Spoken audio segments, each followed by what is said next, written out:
लेकिन मैं ये जानना चाहती हूँ कि क्योंकि बहुत सुनने में ये आता है, एक तो ये हो गया कि गरुड़ पुराण में दिया गया कि आपने बुरे कर्म करे तो आपको तेल में डाल दिया जाएगा, ये चीजें जो स्टेप्स बताए गए हैं। दूसरी तरफ ये भी बोला जाता है जो आपने बुरे कर्म करे उसका जो फल मिलेगा वो आपको यही मिलेगा।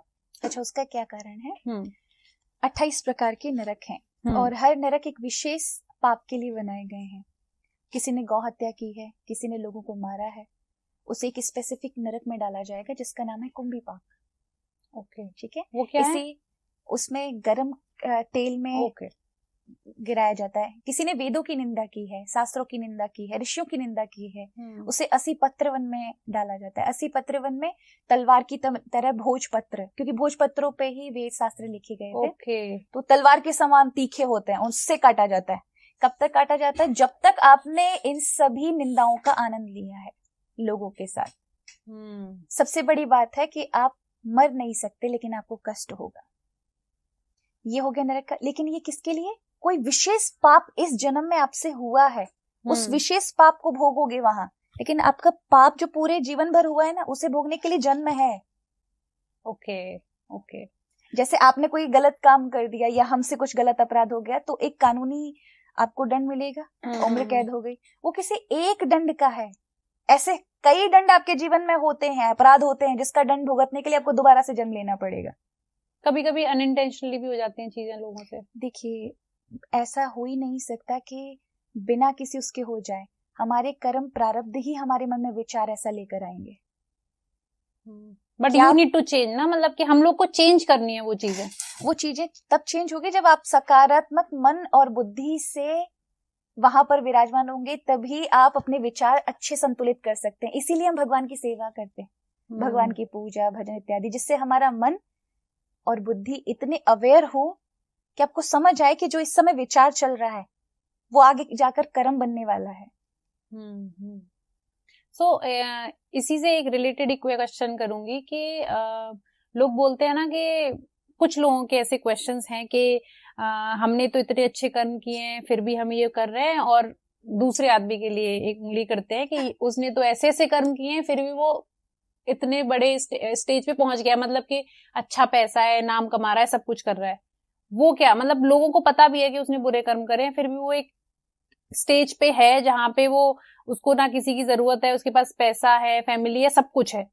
तो वो चीजें मैं जानना चाहती हूँ कि वो कैसे, फिर अगर आपने बुरे कर्म करे फिर भी आपको अच्छा मिल रहा है। आपको कई बार ऐसा देखने को भी मिलता है कि बहुत लोग अच्छे कर्म करने के लिए संघर्ष से जूझ रहे होते हैं और कई बार कुछ गलत कर रहे होते हैं, वो सफल हो रहे होते हैं। उसका कारण उनके जीवन के पुण्य प्रताप उनके अभी खाते में है, उस पुण्य का वो लाभ ले रहे होते हैं। अभी जो बुरे अकाउंट जुड़े हैं ना उनके कर्म के, वो भी फल नहीं दे रहे, अभी अभी जुड़े हैं, लेकिन परिणाम उन्हें मिलना ही मिलना है। लेकिन जिन्होंने अभी संघर्ष देख रहे हैं, उसका कारण है कि वो पूर्व के जो प्रारब्ध हैं, जो फल पक चुके हैं, उन्हें भोगना है। और जो ये नए कर्म है ये उनके जीवन को आगे चलकर बदल देंगे। तो कर्म कार्य करता है, बस ये कि आपको दूसरों से कंपेयर नहीं करना है। उसके भी कितने सारे आप देखिए कितने अच्छे जीवन जी रहे होते हैं और अचानक ऐसा उनके जीवन में एकदम आपदा जाती है कि आप क्या कहेंगे। वो सब यही होता है कि उनके कर्मों का परिणाम ही है। ओके, सो क्योंकि आप व्हाइट वस्त्र पहनी हुई हैं तो मेरे दिमाग में यही क्वेश्चन आ रहा है आपको देख के कि हमारे यहाँ एक व्हाइट जो कलर है वो प्योरिटी को डिनोट होता है, बट सनातन धर्म में व्हाइट अगर कोई मैरिड वुमेन पहनती है तो वो बहुत खराब माना जाता है। तो ये दो चीजें कैसे? देखो, मेरा जो व्हाइट पहनने का है, मैं वैष्णव हूँ और वैष्णव संप्रदाय से आती हूँ। मैंने बचपन से ही क्योंकि हमारे गुरु परंपरा में वस्त्र ही व्हाइट पहने जाते हैं। ओके, ठीक है। और दूसरा ये है कि हाँ, जो सुहागिन स्त्रियां होती हैं उनको व्हाइट नहीं पहननी चाहिए, पर ऐसा कुछ नहीं। अगर आप भगवत भक्ति कर रहे हैं तो आप पहन सकते हैं, क्योंकि आप प्रभु के लिए पहन रहे हैं। लेकिन मेरा जो ये है, मेरे वस्त्र, क्योंकि मैं उस परंपरा से हूँ, तो मेरे वस्त्र पहनने, क्योंकि मैंने कभी कलरफुल पहने नहीं है और ना ही मैं कोई सुहागिन स्त्री हूँ या कुछ ऐसा हूँ, तो इसलिए मेरा व्हाइट परंपरा से। लेकिन मैं एक कॉमन जनरल क्वेश्चन पूछना चाहती हूँ कि व्हाइट प्योरिटी को डिनोट करता है, तो एक मैरिड वुमेन क्यों नहीं पहन सकती? और हमारे सनातन धर्म में जब कोई किसी की डेथ हो जाती है वहां व्हाइट कपड़े पहन के लोग जाते हैं। तो वो देखिए, दो ऐसा तो चीजें। नहीं व्हाइट ड्रेस पहन के ही लोग जाएंगे, ये तो सिनेमा घर वालों ने बहुत अत्यधिक ज्यादा उसे वो किया है कि व्हाइट ड्रेस, ये सब अपने में नहीं है। आप पहले तो वहां पर इसलिए इन्वायरमेंट उस प्रकार का है कि आप माताएं थोड़े इमोशनल ज्यादा होती हैं, ओके। भावनात्मक विषय को वो नहीं सह पाएंगी, ऐसा लोगों को लगता है कि बहुत कमजोर हैं, और पूर्व में समझा गया, इसीलिए महिलाओं को ज्यादा उस कार्य में इन्वॉल्व नहीं किया जाता था। बाकी अभी देखा जाए तो महिलाओं ने अपने आप को पहचाना है, बिल्कुल। तो महिला से साहसी भी कोई नहीं है।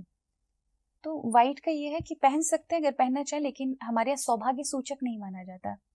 हमारे कहा जाता है कि वो उसके जीवन में सुंदर रंग हो।